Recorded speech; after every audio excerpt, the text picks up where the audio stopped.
శ్రీకాంత్ గారు నమస్తే. కాశీబుగ్గ వైశ్య సంఘ అధ్యక్షులుగా మీరు నామినేషన్ వేసేటప్పుడు నామినేషన్ ఈజ్ పర్ఫెక్ట్ అని వాళ్ళు రసీదు ఇచ్చినప్పుడు కూడా మీ నామినేషన్ ఫెయిల్యూర్ అని చెప్పారు. ఎందువల్ల అనేది ఇది గవర్నరింగ్ బాడీకి అడగవలసిన ప్రశ్న. 26వ తేదీన నామినేషన్ సరిగా ఉంది అనేసి అని చెప్పారు. 28వ తేదీ వచ్చేటప్పటికి మరి ఎవరికి లబ్ధి చేకూర్చడానికి ఏం ప్రక్రియ చేయడానికి ఆ నిర్ణయం తీసుకున్నారు అనేది అర్థం కావటం లేదు ఎవరికి కూడా. ఇది ప్రజలందరికి కూడా ఇదే సమస్యగా తోస్తుంది. ప్రజలందరూ కూడా చాలా మంది నాకు ఫోన్ చేసి, అన్న నువ్వు నైతికంగా గెలిచావన్నా, నీ మీద గెలలేక ఇలా చేశారన్నా అనేసి అనే చెప్తున్నారు. యాక్చువల్గా వాళ్ళు చెప్పిన కారణాలు కూడా సహేతుకంగా లేవు. నేను ప్రెసిడెంట్గా నాకు పదవీ కాలం అయిన తర్వాత కొంచాడు గోపాల్ గారు మీ అకౌంట్స్ ఇవ్వండి చూపెడతానని చెప్పి నా అకౌంట్స్ నా దగ్గర పట్టుకెళ్ళడం జరిగింది. పట్టుకుని వెళ్ళిన తర్వాత నేను ఆయనకి ఏ బాధ్యతలు కానీ ఏం కానీ చెప్పలేదు. ఆ టైంలో ఆయన ఏం చేశారంటే ఒక ఎలక్షన్ బాడీకి అతను ఎందుకు నియమించారో తెలియదు. దాని తర్వాత నేనేం నియమించలేదు అనేసి కూడా అన్నారు. నేను ఇచ్చిన అకౌంట్ కాపీల తాలూకా జిరాక్స్ సెట్ నాకు ఇమ్మనేసి లిఖితపూర్వకంగా కూడా అతనికి అడిగాను. ఆ కాగితం కూడా ఇప్పటికీ నా దగ్గర స్టోరేజ్ ఉంది, అందులో బ్యాలెన్స్ ఉందనేసి నాకు ఒక మాట చెప్పారు. యాక్చువల్గా అతనికి 20వ తేదీ తర్వాత ఇచ్చాను. అతను నాకు ఆ కాగితాలు ఇవ్వలేదు. ఆ నెల ఫస్ట్ వీక్లో నాకు జరిగే 38,000 ఎంతో బ్యాలెన్స్ అన్నారు. కానీ నేను ఆ రెంట్లు, ఈ జీతాలు అయితే పోజర్లకి, ఈ స్వీపర్స్కి, దాని తర్వాత ఏదైతే గుమస్తాకి వీళ్ళందరికీ నేను జీతాలు కూడా ఇవ్వడం జరిగింది. అది నాకు ఈవేళ వరకు ఒక లిఖితపూర్వకంగా నాకేమైనా అతను నాకు అడగలేదు. నాకు అడుగుంటే అది ఏం ఖర్చులు అయ్యేవో కూడా చెప్పుండే ప్రక్రియ జరుగుండేది. అసలు మా సంఘానికి ఒక సాంప్రదాయం అనేది ఉంది. మాజీ అధ్యక్షుడిని గౌరవ అధ్యక్షుడిగా గౌరవించడం మా సంఘం తాలూకా సాంప్రదాయం. ఇది అందరికీ తెలుసు. ఇది ఆ గౌరవ అధ్యక్షుడిగా నాకు అతను ప్రమాణ స్వీకారం చేసేటప్పుడు, నా తర్వాత ప్రెసిడెంట్కి ప్రమాణ స్వీకారం చేసేటప్పుడు ఎలక్షన్ బాడీ కానీ నాకు ప్రమాణ స్వీకారం చేస్తున్నామని ఆ గెలిచిన ప్రెసిడెంట్ కానీ ఈ అకౌంట్స్ పట్టుకుని వెళ్ళి ఇదంతా నేనే వ్యవహరించానని చెప్పుకుంటున్న గోపాల్ గారు కానీ ఎవ్వరు కూడా నాకు ఒక ఫోన్ కాల్ కానీ ఏమి కానీ జరగలేదు. ఈ విషయం నేను అమ్మవారి ఎదురుకు ప్రమాణం చేయడానికి కూడా సిద్ధమే. ఏ రోజు నాకు పిల్లలేదు. ఈ రోజు వరకు ఒక లెటర్ కానీ పంపించలేదు. మీరు నాకు ఒక తాళాలు హ్యాండ్ ఓవర్ చేయండి అని నాకు అసలు పిలిచి గౌరవించి, మాజీ అధ్యక్షుడిని గౌరవించి ఒక వైస్ ప్రెసిడెంట్ ఇవ్వండి అని ఒక సత్సాంప్రదాయాన్ని నెలకొల్పిన తర్వాత కూడా వాళ్ళు పలుపరివేలు చేస్తున్నారు. నేను గెలిచిన తర్వాత కూడా నాకు అప్పటికే నాకు దాడి చేశారని బాధ ఉన్నప్పుడు కూడా వాళ్ళ ఇంటికి నేను వెళ్ళి రమేష్ గారి ఇంటికి 3 సార్లు, ప్రసాద్ గారి ఇంటికి 2 సార్లు వెళ్ళడం అనేది జరిగింది. నేను వెళ్ళి గౌరవించాను. నా అదుకు చూసి నాకు గౌరవం అవ్వకపోయినా పర్వాలేదు, నా ఇంటికి రాకపోయినా పర్వాలేదు, కానీ ఒక ఫోన్ కాల్ అయినా చేశారా అనేది అడగాలి. ఏ రోజు నాకు పిల్లలేదు, ఏ రోజు నన్ను పిల్లకపోయినప్పుడు నేను పట్టుకుని తాళాలు ఇవ్వడం అనేది జరగదు. మీటింగుల్లో చెప్పుకుంటున్నారు, కానీ నాకు ఏ రోజు నాకు ఎవరైనా వచ్చి అడిగితే నేను ఈ కారణం చెప్పుండేవాడిని. నాకు ఏ రోజు నాకు ఎవరూ సంప్రదించలేదు. ఏదైనా సరే మనం ప్రజాస్వామ్యంలో ఉన్నాము. ప్రజాస్వామ్యంలో ఒక లెటర్ రాసి ఏదైనా సరే మీరు ఈ తాళాలు ఎందుకు ఉంచారు, ఏ కారణం చేత ఉంచారు అనేసి అంటే, ఇప్పుడు ప్రెసిడెంట్, మాజీ ప్రెసిడెంట్ ఉన్నోడిని అడిగితే వాడు ఏమైనా చేస్తాడు, లేకపోతే ఒక 2 పెద్దలు వచ్చి అడిగినా ఒక గౌరవం ఉంటుంది. ఆ ప్రక్రియ చేయలేదు. అంతసేపు నా గురించి ఏదో మీటింగ్లో చెప్తున్నారు. ఎంత జరిగింది. నిన్నైతే అసలు ఎందుకు వాళ్ళు అప్లికేషన్ రద్దు చేశారు, ఎందుకు ఈ ప్రక్రియ చేశారు అనేది వాళ్ళకే తెలియాలి. అవైతే సహేతుకమైన కారణాలు కారు. ప్రజలు అనుకుంటుంది మాత్రం నీ మీద గెలలేరు కనుక ఇలా చేశారు, లాస్ట్ టైం ఓడిపోయారు, ఈసారి మరో పరాభం వస్తుందేమో అని జడిసే చేశారని ప్రజలు మాత్రం నాకు ఫోన్ చేసిన వాళ్ళందరూ అదే చెప్తున్నారు. అయితే శ్రీకాంత్ గారు, నాకు ప్రాణహాని ఉందని కలెక్టర్కి సైతం, జిల్లా ఎస్పీకి సైతం మీరు ఒక కంప్లైంట్ అయితే పెట్టారు. అది ఎవరి వల్ల ప్రాణహాని ఉంది, ఎందువల్ల ఉందంటారు? ఈవేళ ఎవరైతే వైస్ సంఘ పెద్దలు ఉన్నారో వాళ్ళకి మీద నేను మొదటి నుంచి అకౌంట్స్ ఇవ్వాలని 2022లోనే నేను కలెక్టర్ గారికి అప్రోచ్ అయ్యాను. నేను ఇప్పుడు చెప్తుంది గోపాల్ గారు వాళ్ళ నాన్నగారు హయాం నుంచి కూడా అకౌంట్స్ ఇవ్వలేదు కనుక అప్పటి నుంచి ఇప్పటి వరకు ఇవ్వమనేసి నేను అడుగుతున్నాను. ప్రతిసారి నేను పోరాటం చేస్తున్నాను, కలెక్టర్స్కి వీళ్ళందరికీ అడుగుతున్నాను. నేను చెప్తున్నాను, నా తాలూకా పీరియడ్లో కూడా అకౌంట్స్ మీద కూడా మీరు చేయండి, దర్యాప్తు మొత్తం దర్యాప్తు చేయండి అని అధికారులకు అడుగుతున్నాను. నాకు ప్రాణాన్ని ఎవరి నుంచి ఉంటుంది, వాళ్ళ నుంచో ఉంటుంది. లాస్ట్ టైం నాకు ఎవరు దాడి చేశారు, దానికి ఎవరు ఉసుకొలిపారు అనేది వాళ్ళ నుంచో ఉంటుంది, ఇంకేం ఉంటుందండి. ప్రాణాన్ని. నేను బయట మీ అందరితోటి నేను పబ్లిక్ తోటి నేను చాలా మంచిగా ఉంటాను కాబట్టి నాకు పబ్లిక్ లో ఎవరితోటి కూడా నాకు ఇంకా వేరే వాళ్ళతోటి ఎవరితోటి కూడా ప్రాణాన్ని ఉండదు. ఏమైనా ఉంటే వాళ్ళతోటి ఉంటది. ఎందుకంటే లాస్ట్ టైం దాడి చేస్తున్నారు కాబట్టి ఆలోచన వచ్చి ఉంటది. లేకపోతే మరొకసారి రాదు కదా. సంఘం బిల్డింగ్ లో దాడి చేసిన వాళ్ళు బయట ఇంక చేస్తారు కదా. అయితే నెక్స్ట్ మీ కార్యాచరణ ఎలా ఉంది? కార్యాచరణ అంటే తెల్లారి నుంచి ఫోన్ చేసిన వాళ్ళు రకరకాలు చెప్తున్నారు. ప్రజల్లోకి వెళ్దామని ఒకడు, వేరే సంఘం పెట్టేద్దామని ఇదేం అవ్వదు అనేసి అని ఒకరు రకరకాలు అనేది చెప్తున్నారు. నేను పెద్దలతో ఆలోచించి నిర్ణయం తీసుకుంటాం. ఎందుకంటే చాలా మంది ప్రజలైతే విసిగిపోతున్నారు ఇటువంటివి. అంటే సింధూర్ మధు గారు 10 సార్లు పోటీ చేశారు. సింధూర్ మధు అని ఆయన ఈవేళ సంఘం పూర్తిగా దూరం అయిపోయారు. నేను పోటీ చేయని ఈ సంఘంలోనే ఇవి ఎప్పుడు నిజంగా న్యాయబద్ధంగా ఏమి ఉండదు, వీళ్ళు ఎవరికి న్యాయబద్ధం ఉండదు అనేసి అలాంటి వాళ్ళు విరక్తి చెందారు. అలా అందరం విరక్తి చెందాం అనుకోండి. సంఘం అనేది సభ్యులు లేకుండా నేను పేదోళ్ళకి ఇప్పటికీ ఒక 500 మందికి తీస్తున్నారు. ఈ సంఘం సభ్యులు లేకుండా అదేదో అన్నట్టుగా మనం శ్మశానానికి వెళ్ళుకుంటాం చెప్పండి. అయితే ఈ పరిణామాల దృష్ట్యా కాశీబుగ్గ వైశ్య సంఘం సీలికలు వచ్చాయని అనుకోవచ్చా మేము? చీలికలు అనేసి అంటే మా మీద సమస్య వస్తే మాత్రం మేము 100 పాండవులు అనేటట్టు, మా మీదకి బయట వాళ్ళు వచ్చేటప్పుడు మాత్రం మేము 105 కలుస్తాం. అది మాత్రం హరీష్ సంఘటనలో కూడా రుజువు అయింది. 105 కలుస్తాం. కాకపోతే చీలికలు అని కాదు, వాళ్ళు కొంతమంది వ్యవహార తీరు వల్ల అందరినీ మనం బ్లేమ్ చేసే పరిస్థితి అనేది ఉండకూడదు. చీలికలు అనేవి ఉండవండి. ఇప్పుడు నా మీద ఏదైనా ఎవరైనా వచ్చి దాడి చేస్తే వాళ్ళు ఒప్పుకోరు, వాళ్ళ మీద దాడి చేస్తే మేము ఒప్పుకోం. అది పద్ధతి కాదు అది. కానీ ఒకటి చేసే ప్రక్రియ 10 మంది హర్షించేటట్టు ఉండాలి. ఈవేళ అసలు నిజంగా ఒక విధంగా నేను ఒక వ్యక్తి నాకు ఇవాళ అన్నాడు, చాలా సంతోషదాయకమైన మాట అన్నారు.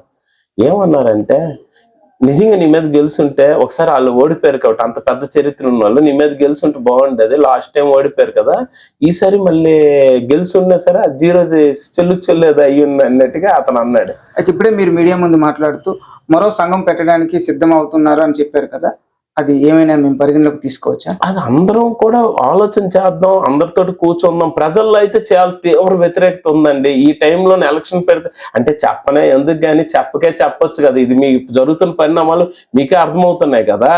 అంటే ప్రజల్లో అంత మాత్రం అభిమానం ఉండి మేము గెలుస్తామంటే ఇలాంటి పనికి ఎవడో చేస్తారండి. అయితే నేటి కాశీబుగ్గ వైశ్య సంఘంలో జరిగే ఎన్నికలు ఏకపక్షంగా జరిగాయని మేము అనుకోవచ్చా? మరి మీకు తెలిసిందే కదండి, ఏకపక్షంగా 100% ఏకపక్షంగా జరిగాయి కదా. మరి ఇంకేముంది, నామినేషన్ 26వ తేదీకి సరిగ్గా ఉన్నది 28వ తేదీకి ఎందుకంటే బాగుండదు చెప్పండి. నామినేషన్ 26వ తేదీకి సరిగ్గా ఉంది కదా. నామినేషన్ అది మీ అందరూ చూసిందే, అది వాళ్ళు ఇచ్చిన రసీదులోనే ఉంది కదా. ఓకే, మీరు మీ యూనియన్ సభ్యులకి ఏం చెప్పాలనుకుంటున్నారు? నేను ఒకటే చెప్తానండి, ఎవరు ప్రెసిడెంట్గా ఉన్నా సరే అందరూ సహకరించండి, అందరం కలిసి వెళ్దాం అనేసి.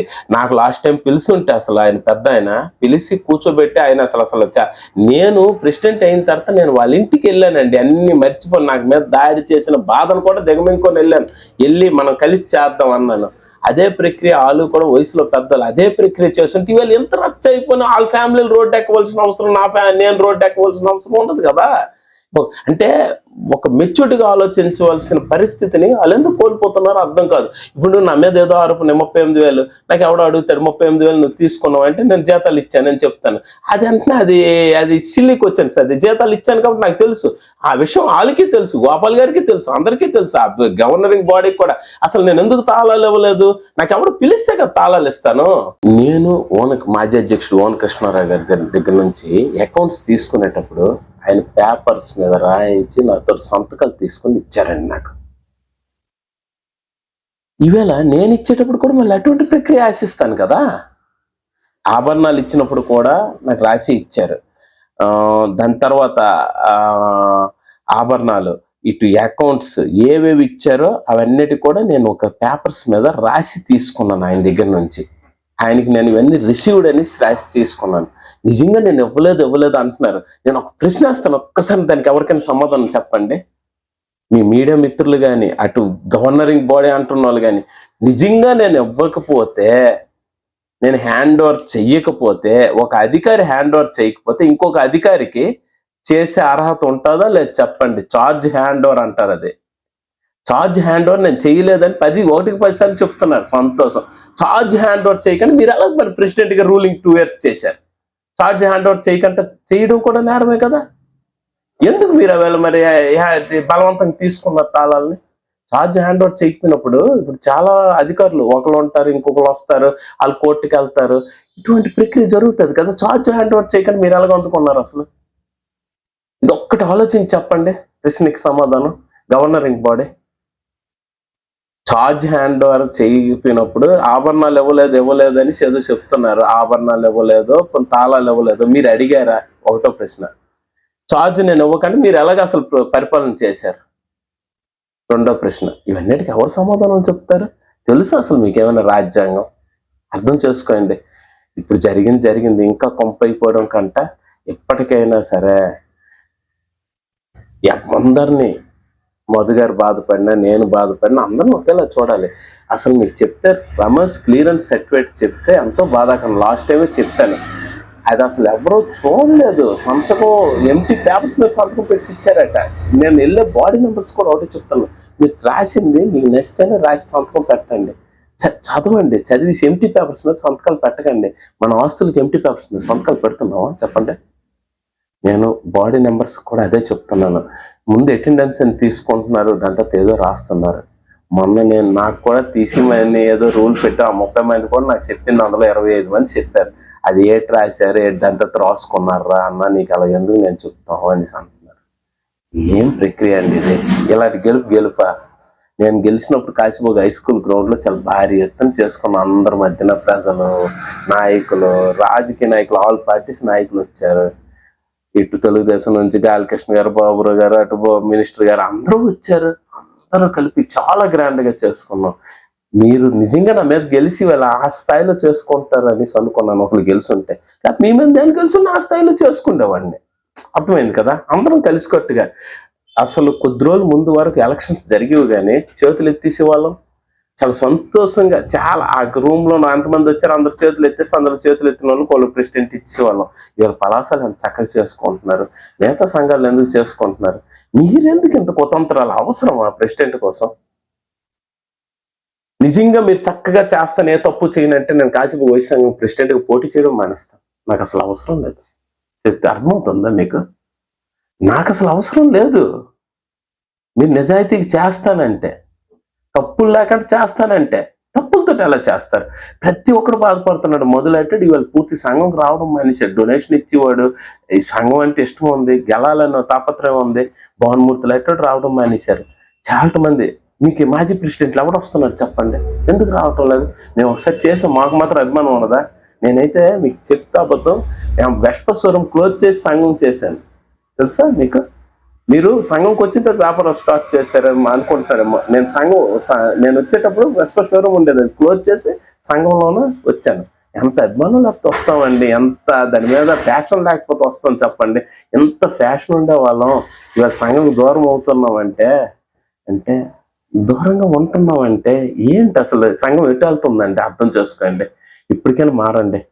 సరే, మీరు ప్రెసిడెంట్గా ఉండండి, నేను ప్రెసిడెంట్గా ఉన్నా, ఎవడున్నా ఒకటే అనుకొని మీరు వయసులో పెద్దోళ్ళు మంచిగా ఆలోచించండి, చక్కగా ఆలోచించండి. అది మన సంఘానికి రేపొద్దున భవిష్యత్తుకి మంచిదని నేను అందరికి చెప్తున్నాను. నాకు ఏ రోజైనా పిలిచారా? మీరు ప్రమాణం చేసేయండి, నేను పూర్వం చేస్తాను. తల్లికే నమ్ముకున్నాం కదా అందరం. నేను అమ్మవారు ఎదురు నాకు ఎవరు పిల్లలేదనేసి అక్కడ ఆ ప్రెసిడెంట్ కానీ ఎలక్షన్ కమిటీ కానీ ఎవరు పిల్లకంట మాజీ అధ్యక్షుడికి పిలిచి ఒక షాల్వా కప్పి ఒక గౌరవం ఇవ్వాల్సిన బాధ్యత ఎవరికైనా ఉంటుంది కదా. ఇవాళ నేను వాళ్ళకి పిలిచిన నాకు ఇమీడియట్ పోస్ట్ ప్రెసిడెంట్ ఓనకృష్ణారావు, ఆయనకి కాకుండా మాజీ అధ్యక్షులందరినీ నేను పిలుచుకొని వచ్చాను. ఇవాళ వీళ్ళొక్కలే మాజీ అధ్యక్షులు కాదు, ఇంకో 4 ఉన్నారు. మీరు కావాలంటే వాళ్ళ అభిప్రాయాలు తీసుకోండి, నా క్యారెక్టర్ ఎలాంటిది అనేది వాళ్ళే చెప్తారు. వాళ్ళందరూ సాటిస్ఫై అయింది, ఈ ఫ్యామిలీకి ఎందుకు సాటిస్ఫై అవ్వలేదు చెప్పండి? అయితే మొన్న ప్రెస్ మీట్లో మీరు బలంగా ఒక మాట చెప్పారు, కరోనా లాంటి విపత్తు పరిస్థితుల్లో కూడా నేను 8 లక్షల రూపాయలు నా యూనియన్కి ఇచ్చాను, నా తర్వాత వచ్చే బాడీ ఏం చూపించింది అని అడిగారు. దానిపైన మీ అభిప్రాయం? ఇవాళ కూడా అలా ఏం చెప్పలేదండి, మేము ఎంత దాసామని చెప్పలేదు. అది రూపాయి దాసారా, 1,00,000 దాసారా, 1,00,000 దాసారా? డబ్బులైతే చాలా వరకు చేరుంటాయని మేము అందరం ఆశాభావం చూస్తున్నాం. ఎందుకంటే ఆయన పెద్ద ఆయన అంటే చాలా వస్తాయి అమౌంట్స్ కూడా. అది చెప్పుంటే ఇంకా బాగుండేది. ఇప్పుడు నేను ఒక మాట అయిన తర్వాత అది ఎస్కేప్ చేస్తున్నారు. అది చెప్పుంటే బాగుండు. మేము దానిపైన మీ అభిప్రాయం ఏంటి? వాళ్ళు చెప్తే దాని మీద అభిప్రాయం మనం ఏదో చెప్తాం, వాళ్ళు స్పందించకుండా మనం ఏం చెప్తాం? ఇప్పుడు అందులో 1,00,00,000 రూపాయలు ఉండొచ్చు, 10 లక్షలు ఉండొచ్చు, 5 లక్షలు ఉండొచ్చు, 1,00,000 ఉండొచ్చు. 1,00,000 అంటే ఎందుకు 1,00,000 వచ్చింది ఎంత తక్కువ అంటాం. కోర్టు అంటే ఎందుకు అంత బాగా తెచ్చారనేసి అంటాం. వాళ్ళు చెప్పిన దాన్ని బట్టి మన స్పందన ఉంటుంది.